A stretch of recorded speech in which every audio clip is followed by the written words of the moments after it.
God will redeem my soul from the power of Sheol, for he will receive me. And this reminds us of Psalm 16.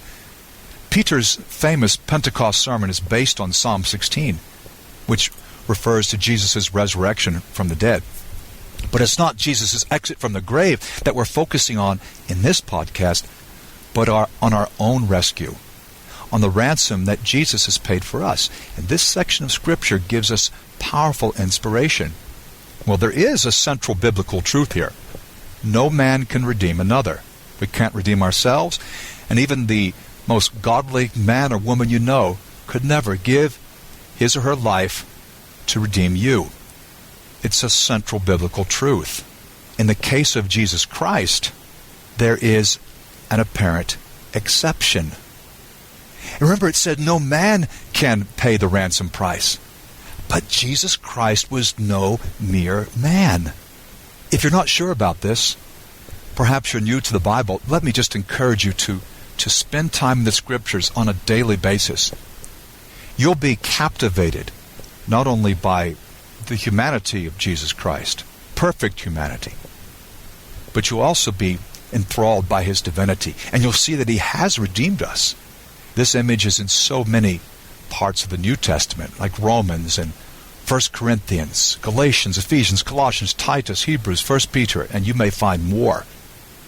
Jesus Christ redeemed us, and this was costly. What was the cost?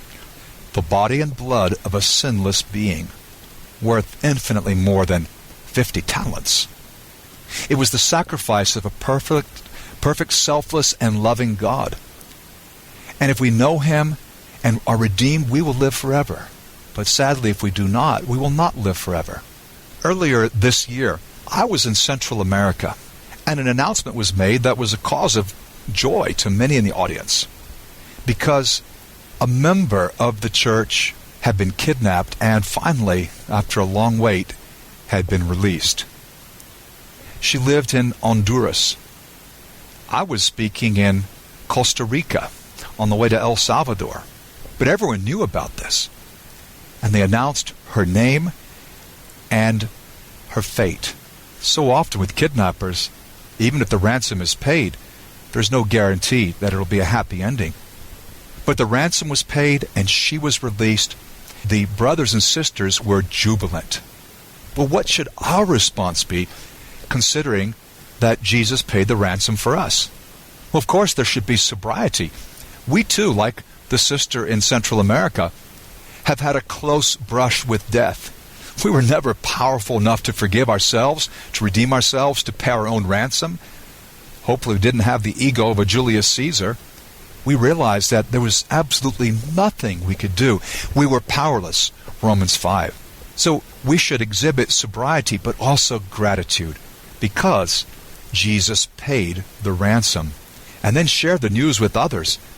I mean, wouldn't you, if you've been kidnapped, if you've been taken by thieves, by criminals, or by pirates, and you've been released, wouldn't you want to tell others? Let's realize this truth. Accept without excuses where the human race is, which is kidnapped through our own fault. And then reach out to others with this great news, reaching out with the knowledge that they, just like us, stand in need of rescue, ransom. Jesus Christ paid it all.